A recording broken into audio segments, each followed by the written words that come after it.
Salam alaikum warahmatullahi ta'ala wa barakatuh. Alors, très chers internautes, je vous espère en pleine forme.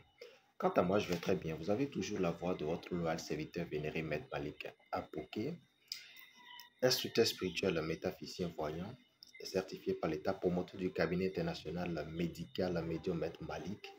Alors, très chers internautes, je viens ici vous éclairer sur un sujet très capital. Un sujet que beaucoup n'arrivent pas à discerner, mais je souhaite bien vous apporter de la lumière. Alors, vous savez, quand nous voulons entrer dans une nouvelle année, il est important pour nous d'adopter une certaine méthodologie. Il est toujours important pour nous, que vous soyez initié ou non, d'avoir à vous aguerrir, vous charger ou carrément même créer des barrières autour de vous pour ne pas vivre beaucoup d'autres choses de l'année antérieure, voulant rentrer dans une nouvelle année. Il y en a sous plusieurs formes. Il y a les rituels occultes de fin d'année, il y a des rituels d'initiation, il y a des bains de purification, des bains de fin d'année sous plusieurs formes. On est d'accord? Alors néanmoins, je viens ici vous accentuer un sujet très capital. Je suis uniquement disponible sur le plus de 129 95 55 15 27. Vous pouvez nous écrire directement sur WhatsApp ou nous appeler directement. Alors, très cher internaute, vous savez, il est important d'avoir un guide spirituel, un père spirituel ou carrément un éclaireur spirituel. Voilà pourquoi je suis en train de venir ici. Quand vous voulez rentrer dans une nouvelle année, le point capital qui vous est nécessaire, c'est de consulter ou carrément d'essayer de vérifier quelle méthodologie ou carrément comportement adopter pour que l'année antérieure qui est en train de s'écouler ne suscite pas des charges qui pourraient gangréner la nouvelle année.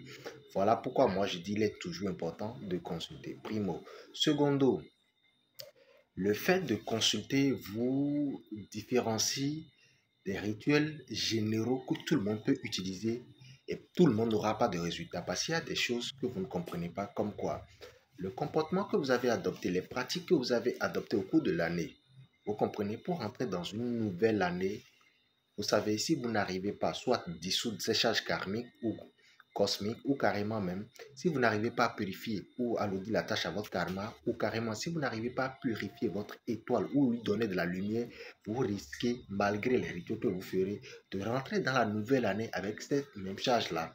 Alors, cette charge, pour quelqu'un qui n'a pas posé peut-être les mêmes actes comme vous, on est d'accord, et ce dernier qui rentre dans une nouvelle année avec des rituels occultes, pouvant juste lui l'éclairer, l'équilibrer et le conditionner, vous qui avez peut-être posé des actes vraiment injustes de façon spirituelle ou des actes ayant rapport à la loi karmique, je pense que malgré que vous utilisez les rituels généraux de pureté, déblocage ou d'équilibre de nouvelle année, vous n'aurez pas le même résultat pour quelqu'un qui a été loyalement pur.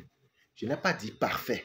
Vous comprenez donc, il est important pour vous d'avoir une guidance spirituelle ou carrément de suivre votre parchemin de vie, votre destinée ou votre trajectoire. Voilà la raison pour laquelle je suis venu ici vous apporter un toast de plus et vous allez ajouter ça déjà à ce qui est là de façon précédente. Et si vous êtes nouveau sur la chaîne, notre chaîne, autant pour moi, n'hésitez pas à vous abonner à la plateforme YouTube et garder la notification pour ne manquer de nos enseignements parce que je dis 2024 c'est une année 8, 2024 c'est une année infinie, 2024 c'est une année de lumière pour tout un chacun de nous et ne jouez pas avec votre étoile. Ne vous amusez pas anarchiquement ou jouez avec le flux de l'argent. 2024 est couronné de richesse. C'est une année d'abondance. On est d'accord? Il est important pour vous, si vous n'avez déjà pas une bonne conduite de cahier de vie ou de guidance ou parchemin spirituel, allez directement vers cette quête spirituelle-là d'abord. Parce que cela va beaucoup vous aider à vous équilibrer, à vous comporter autrement, à savoir ce que vous devez éviter, comment s'y prendre et les types de vêtements également que vous devez adopter pour agir dans votre vie. C'est ce que vous ne savez pas. C'est pas parce que l'autre a porté un vêtement de couleur verte que je dois également porter un vêtement de couleur verte parce qu'il est très beau dedans, il est mignon. Non, non, non, non, c'est pas ça au fait. Vous comprenez un peu. Ne vous mélangez pas avec ceux qui sont déjà là et essayez, s'il vous plaît, de personnaliser votre vie. C'est là où j'en viens effectivement. Personnalisez votre vie. Allez chercher ce qui vous semble vraiment nécessaire. Allez fouiller votre destinée pour savoir comment vous comporter. Voilà pourquoi je suis ici. Portez-vous bien. À très bientôt. Et également, lisez dans les descriptions de mes vidéos sur YouTube. Vous allez voir, il y a toujours un premier commentaire qui vous suscite à donner des directives sur d'autres canaux, Telegram, WhatsApp et autres. À très bientôt. Portez-vous bien.